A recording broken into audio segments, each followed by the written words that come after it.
Hi, this is Robert Henry. Welcome to On Camera with Robert Henry. Today's guest, Deborah Klein. She is a dietitian. She's an author. She's written a book called The 200 Superfoods That Will Save Your Life. We're going to talk about her book and other topics. We're going to talk about how to live younger, longer, and especially with an emphasis on eating, how you can eat to do that, and a few other things too. Deborah holds a bachelor's degree in dietetics from the University of California. She's got her Master of Science in Food and Nutrition from Cal Poly Pomona. She did that with an emphasis in sports nutrition. That's an interesting topic as well. She's a registered dietitian, and she's a PhD candidate. I believe she's doing some studies in mind-body medicine, so Yes. We'll talk about that. She's contributed to various news outlets, websites, and publications. Deborah, welcome to the show. Thank you so much, Robert, for having me. It's great to have you. Great way to end the year. It is. You know, as we sit here, it happens to be New Year's Eve. We're on the verge of a new year, 2018. So it's a good time to be addressing maybe some changes that you might want to make in your diet, some tweaking you might want to do to achieve a higher level of wellness. And Deb's certainly one of the prime people to have here today to talk about that. Thank you, Robert. Deborah, you call yourself a livetician. Yes. You're a dietitian, but you call yourself a livetician. Tell us about that. When I became a registered dietitian back in 1994, I didn't like the root word die. I don't want to help people die. I want to help people live. So I call myself a livetician. I do livets instead of diets. So I got it registered. I am the only livetician in the world. I noticed in some of your literature that you say you like to help people flourish. Yes. Could you elaborate on that a little bit? Just to help people be the best person they can be, to help you fulfill your potential. And you want to, because there's been such a bad misconception about eating. They think that they have to deprive themselves, and diet is people think, oh, I have to eat my last meal before I come see you, Deborah. And that's not the case. So to flourish is to become the best you can be and help you live younger, longer, our topic of focus. And a diet, you've written this, a diet is usually something that tells you what you cannot eat. Yes. But you approach things from the point of view of what you can eat. Absolutely. And you offer a pretty broad spectrum of foods that people can eat in balance and so forth. So we'll get into that.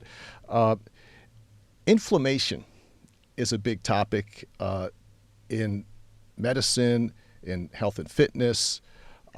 Absolutely. It's been related to a lot of illnesses and conditions.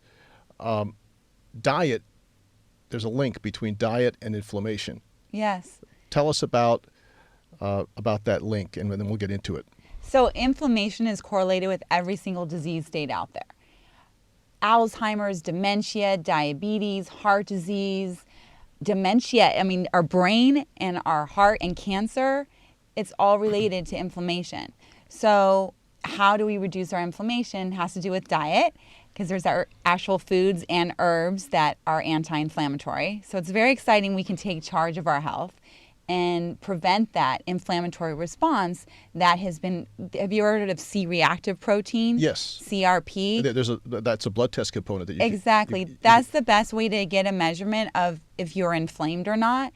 It's a blood test, and you ask your physician to get you a CRP test. You really want to know what that is. Less than 1.0 is key, and you want to assess, am I inflamed or not? So it's on a vascular level if you have inflammation. And obviously inflammatory response is important for healing. We need to, if we got a cut. But it's not a healthy response when it comes to vascular health. And so it's exciting that we can reduce our inflammation with sufficient sleep too. You can help prevent Alzheimer's dementia with a 20-minute power nap, and that reduces inflammation. White tea specifically is lower in caffeine than green, and it's higher in antioxidants because it's less processed than green tea. So white tea specifically is anti-inflammatory. Pomegranates, oranges, papaya, garlic, onions, black beans, my favorite food on earth, the healthiest food on earth, is actually anti-inflammatory. Well, you contributed to my ebook, which is called Age Redefined. Deb contributed to the nutrition content of that ebook. And Chuck, there's a visual right there. Okay. Thanks, Chuck. There's the cover. It's my book is only available in an electronic form, ebook. But Deb contributed to that ebook, and in that it's my pleasure to do that. Thank you. And in that ebook, I wrote that, and this is based on my research at the time, that some foods are pro-inflammatory, some foods are anti-inflammatory. The body needs some inflammatory response to address, an injury, a wound. Yes. But that Western diets, and I think more specifically American diets, the SAD diet. Yeah. Standard American diet. Standard American diet is out of balance in terms of too many pro-inflammatory foods that help to trigger or support an inflammatory response when the body doesn't need to have an inflammatory response or it puts the body into a state of chronic inflammation. So there's foods that are anti-inflammatory, but the Western diet tends to focus more on foods that are pro-inflammatory. Can you give us some food groups, general food categories of pro-inflammatory and anti-inflammatory food groups? Yes. So first talking about our protein foods. So certain protein foods are very inflammatory. The most inflammatory food on earth is red meat. But in moderation, it's okay. I'm for red meat in moderation once a week, once every 2 weeks, because it's a phenomenal source of heme iron, that animal-based iron. But it is the most inflammatory food. So people definitely have too much saturated fat. Saturated fat is inflammatory. Fried foods are inflammatory. Sugar, too high of sugary foods, is inflammatory. So the basic premise to help reduce inflammation is to eat a more vegetarian-based diet. So every single disease state out there, how do you help prevent it? It's correlated with reducing inflammation is eating a more vegetarian-based diet. So fish, for protein foods specifically, fish is anti-inflammatory. Whereas poultry can be inflammatory, cheese, some dairy can be inflammatory, and eggs that aren't omega-3 sourced eggs. You want to get the omega-3 diet. The chickens were fed omega-3 food. That is anti-inflammatory, but regular eggs can be inflammatory too. So basically eating more beans, as I said, more vegetarian-based diet, more green leafy vegetables is anti-inflammatory. Tomatoes, specifically tomato paste, is high in lycopene. That is very anti-inflammatory, correlated with reducing risk for cancer or heart disease. And so just eating more, the high fiber-based fruits. So blackberries, blueberries are the most power antioxidant food out there. That is anti-inflammatory. Well, now your book has something like 150 recipes in it, yes. too. Yeah, so, you're right on. Yes. You know my book. Wow. So it mentions 200 specific foods. Yes. But it also offers 150 recipes. And for those of us who might be a little bit cooking challenged, such as myself. They're all quick and easy. They're quick and easy. And also just knowing which foods are better for you can help you even when should you be out eating as well. Yes, absolutely. And we have the good fortune in Los Angeles of having a lot of healthy organic places. Yeah, to eat and even to buy food here in LA. But people should seek out their food sources are important too. You just mentioned organic. Yes, organic is so important. The pesticides specifically act like xenoestrogens, obesogens, that make us store more body fat. So bottom line, to reduce inflammation in our body, we also want to have a lower body fat just to be more overall healthier. So you have more oxygenation. That's key for your strength and for your health, your well-being. So you're phenomenal at that. Thank you. Reducing body fat. So that is an aspect definitely that we want to address for sure, is the pesticides, getting the chemicals out of our life. I'm very anti-diet. When the word diet is on a food, don't allow it into your body. I'd much rather you have a little bit of sugar, organic, than a diet cookie. Like I'd rather you have an organic vegan cookie, chocolate chip cookie from like Real Food Daily or something, versus a diet cookie. Let's talk about processed meats and refined carbohydrates, just to give people, now those are in general bad for you. Yes. And should be eaten in very small amounts. Try to stay away. Or stay away. But let's give people clear. an idea what that means. Yes. You hear the phrase refined carbohydrate, processed meats, in case people aren't really sure what that means. Okay, so refined carbohydrates, let's address that first, is white carbs, basically. So very processed. I mean, especially when you look at bread, enriched flour is the first ingredient that is highly processed, highly refined bread. You would think it sounds better, right? Enriched flour? Right. That sounds like it's better, but it's not. It's very refined. You want the whole grain, organic bread. Sprouted grain bread would be the best. So basically, but you don't want to have white carbs in general, but like a yam is better. A sweet potato is very high in anti-inflammatory antioxidants that you want to have rather than a white potato. You also, because white potatoes specifically are inflammatory. Mm-hmm. And French fries, obviously, are very inflammatory. You have double whammy. It's the white and you have the fried. So that's very inflammatory. So refined carbohydrates, but say you're at a friend's house for Christmas, for New Year's Eve tonight, and all they have there are white carbs. All you have is a white rice. You can have it. The way you counteract it is having tons of vegetables, and you have a protein. Have whatever they have, like fish or chicken. Would a healthy fat like an avocado or something, would that help counteract it? No, that's a great question. Okay. The way to help counteract white carbs is high fiber. Okay. And protein. Okay. And avocado is just a fat source. Yeah. Would a healthy fat like avocado help blunt a sugary inflammatory response? And fat, yes. Fat helps slow the absorption of sugar. Okay. So absolutely, fat will help slow the sugar. Yeah. But your best friend for Chuck, talking about keeping our sugar levels stabilized, that's an area that he likes to focus on. The fiber is our best friend, and low-fat protein to keep our sugar levels stabilized. So fat, yes. If you're having white rice, though, and an avocado, the fat will slow the absorption of the sugar, but it's not going to counteract the white part.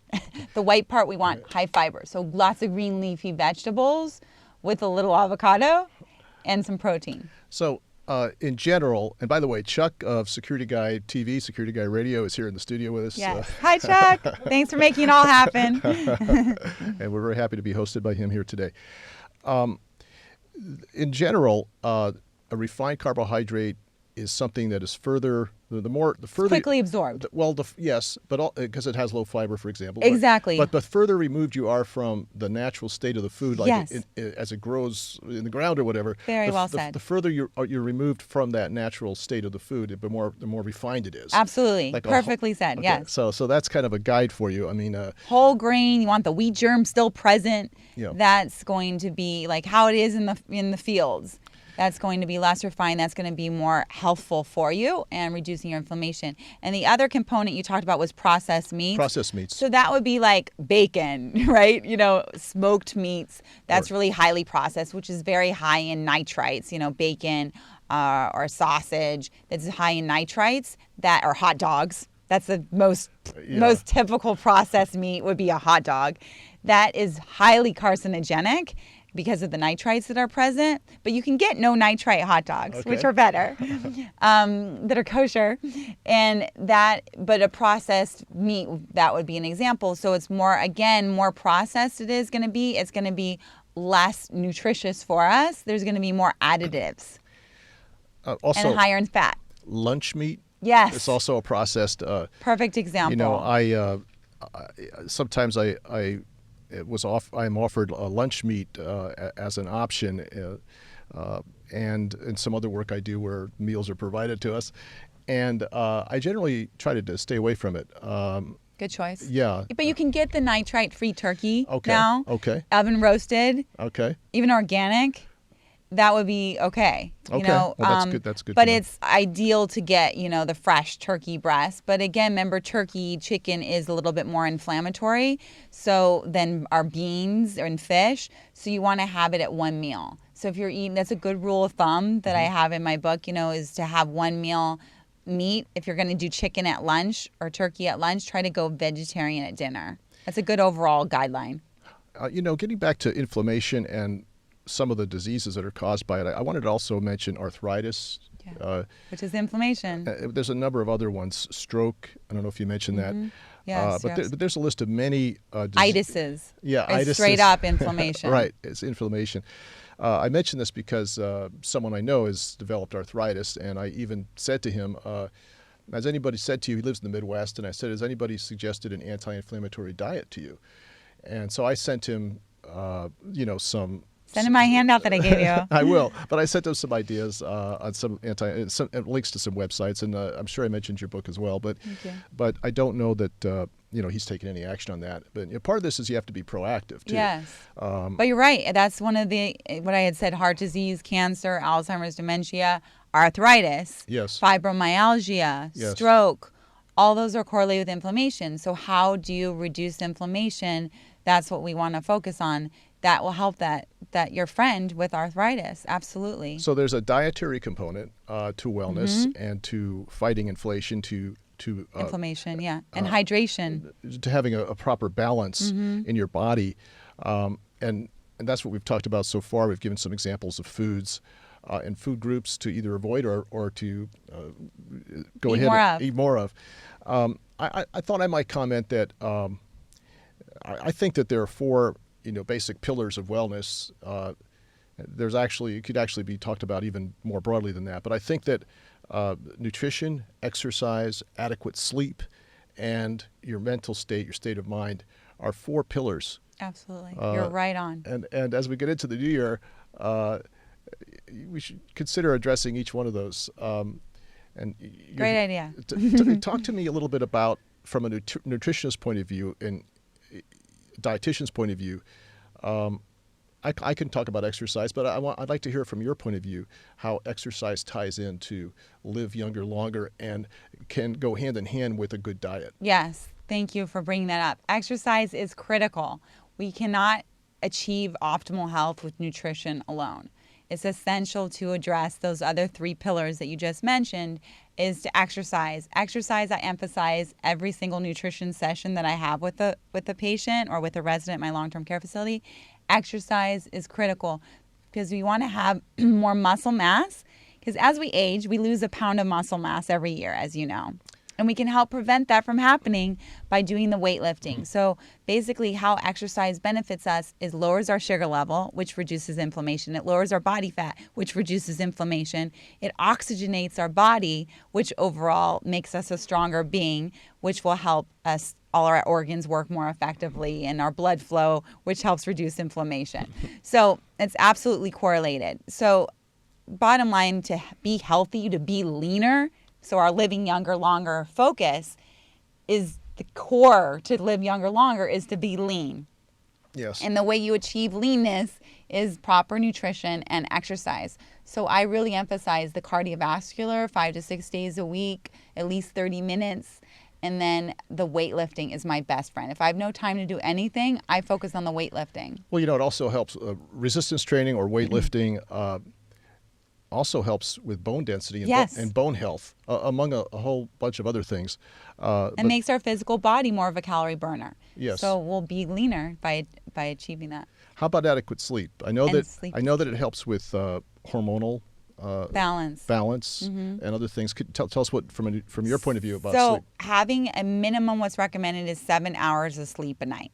This is an area that I need to work on for 2018. I definitely am not getting enough sleep. So sleep is specifically correlated with reducing inflammation. So having adequate sleep reduces inflammation. And if we get less than 7 hours of sleep, we're going to have more of the ghrelin hormone hanging out. And ghrelin is a hormone that makes us hungrier.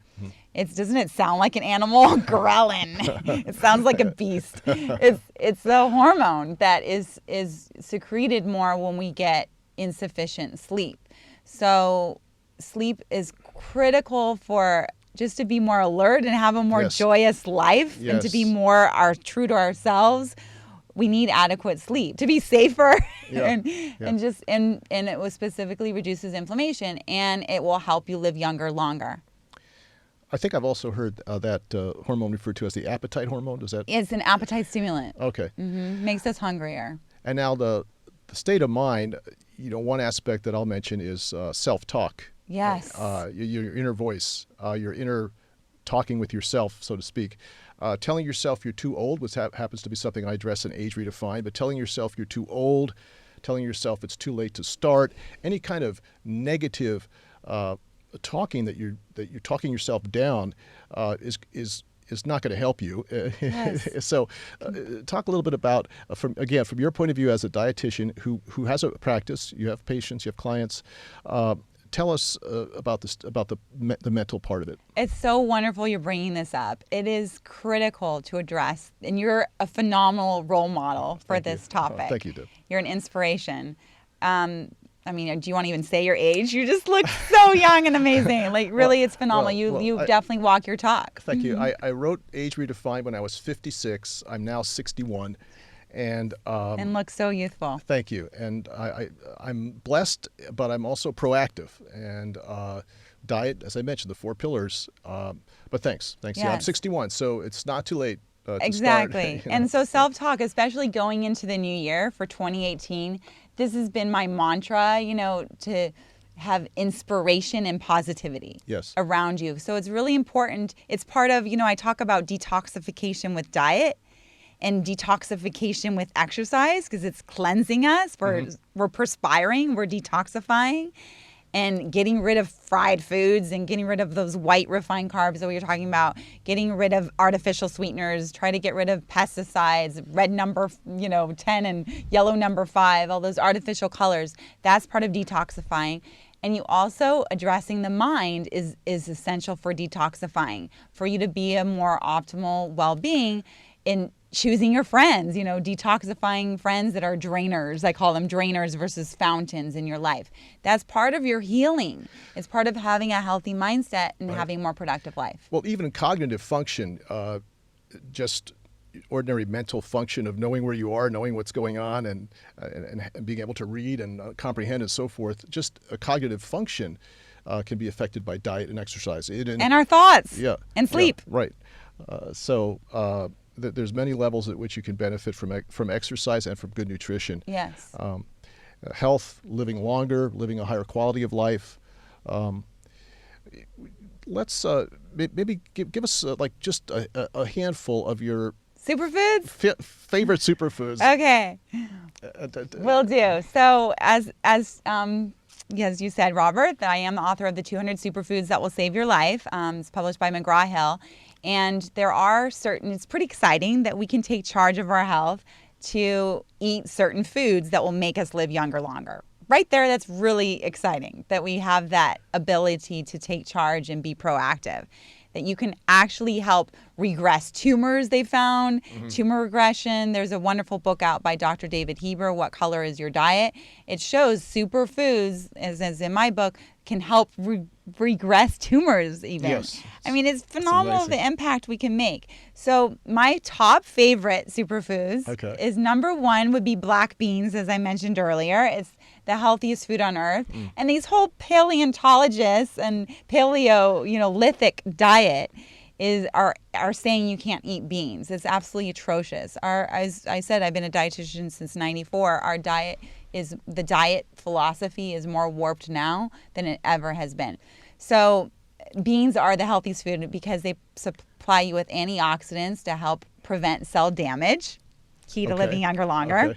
And it supplies you with fiber, key for detoxifying, and it supplies you with vegetarian protein, which is the best protein for anti-inflammatory, to get a vegetarian protein source. But you do want to combine with your beans to make a complete protein. Protein is a chain of amino acids. You need all those essential amino acids present to have a functional protein. So beans with nuts, beans with seeds. So if you're making an organic salad with some black beans and put a little bit of sunflower seeds on there or pine nuts on there, that will make a complete protein easily. And for you, Chuck, too, for the sugar level, you won't have to double carb if you have the beans with the nuts and seeds to get a complete protein, because beans and grains are also a complete protein. But that would be double carbing. So another superfood would be artichokes. Artichokes are phenomenal. They're anti-inflammatory. They're high in fiber. Of course, you only want to buy organic. And they are a great source of protein. 10 grams of protein for 1 medium artichoke. That's fantastic. Really? Yeah. And it supplies you with 16 grams of fiber. Yeah, they look like they're just looking at them, they look high fiber. Very filling, very satisfying. Yeah. And they're great to have with a little hummus. A little hummus, Israeli spread, or with a little bit of organic mayo. But it is healthier to dip it in hummus. Okay. To do it the Israeli way. And the other superfood would be salmon. of course, salmon. But again, this is a whole talk too, whether it be farm raised, Right. Alaskan, wild. Of course, I'd rather do wild. Yes. But there is some farm raised out there that are very healthy. Okay. That, we don't have to worry about the mercury that's in the waters too. Okay. We have to worry about everything now. So we don't want to worry. That's not good for our that's not health. good. So worry, what's that? As my grandma said, that's not a word. Anyway, so then the other superfood to end it with would be the hemp seeds. Organic shelled hemp seeds are phenomenal. They're Yes. a vegan protein, a complete protein by themselves, and they're anti-inflammatory. And they're easy to use. You just put it in your cereal. I put it in my organic oatmeal in the morning to get my protein taken care of. Done. You just stir it in the oatmeal. You're done. You've got a balanced meal. And then you could put it in your smoothie. You could put it on your salad. People put it in their pasta, in their marinara sauce. They put it in your soup. You've got a balanced meal with some nice veggie soup that has some barley in it. You've got your carbs from the barley, and then you've got your hemp seeds for the protein. So it's easy to use, and it contributes to anti-inflammatory. So it can prevent, reverse, even many of these conditions that, unfortunately, a lot of Americans are dealing with these days, because a lot of the illness and disease that exists in America currently. It can be addressed by lifestyle. Yes, obesity. 2 out of 3 are overweight or obese. It's atrocious. But and diabetes. There's a trend. There's kind of an acceptance of addressing it with medication, which some people think they're healthy because they're controlling symptoms, but there are things that can go beyond that and can actually make you a healthier person. The underlying factor. We need to address the underlying causative factor rather than putting a Band-Aid over the issue. So for 2018, yes, let's each of us, in wherever we are on the continuum, on the timeline, on the wherever we are on the spectrum of health, fitness, and wellness, let's make a commitment to either recommit, stay committed, or to commit to eating right, to exercise, to getting enough sleep, and to being positive in your thoughts. Deborah? Yes.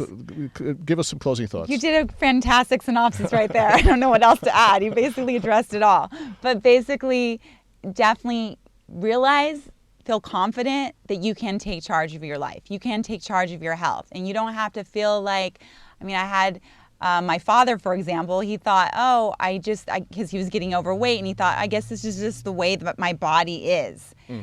You never, ever, ever accept that as your reality. That is not your reality. And you can make a change, and you don't have to feel like you have to deprive yourself to make that change. You don't have to go there. You can still have what I call, my live it balance. You can still eat the foods you enjoy. And it's just learning about the balance. If dessert is your thing, you could have a dessert. Just have it as your carb. Have it with some grilled salmon and lots of vegetables. You have a balanced meal. So it's be real with yourself. Be real with your goals. Make goals for 2018 that are realistic and attainable, so you feel excited at the end of the year when you have accomplished them. And just basically focus on the little steps that you can do that makes a huge difference. Even just one change of trying to buy some organic fruit instead of always pesticides fruit will help you be healthier. That one change. And instead of buying Diet Coke as your drink of choice, have some organic green tea with a little soy milk and a little honey in it. It's fantastic. It's my favorite drink. Or just do some sparkling flavored waters instead of the diet sodas. So, but to get the caffeine, you're going to need some green tea. But you can just those little steps that you make it, bring your shoes, bring your workout clothes in your car. So you always have some workout clothes in your car, so you never have to have that as an excuse that you can go work out. And drink water. Keep sipping water throughout the day. A lot of times we think we're hungry, we're really dehydrated. To add a little bit to what I said, and in keeping what you just said, I've worked out for quite a number of years, but in my early 50s, there was a spike in my body fat, and my health profile started to change in the wrong direction. I got on it pretty quick. I hired a trainer and recommitted and rebooted my fitness regimen. But it's not too late. Even if you're in your 50s, it's doable. The key is to have information, to know what you're doing, and to be proactive. A good start is Deb's book, The 200 Superfoods That Will Save Your Life. I humbly recommend my own book, Age Redefined. But Deb, tell us your social media contacts. Yes, you can go to livitition.com. That's LIVITIC, as in cat, IAN.com. And you'll see my website there and my email's on there. RobertHenryFitness.com. You can find out more about me and also download a sample of my ebook and even order the ebook. It's also available on Amazon and other outlets as your book is too. Yes, available on Amazon. Deb, it's been a pleasure. Thank you so much. I'd like to have another talk with you sometime to do this again. Definitely. Look forward to it. But Cheering you all on. Happy New Year to you. Happy New Year. Okay. Happy New Year to all of you. Optimal Health Path. You can do it. Thanks for watching.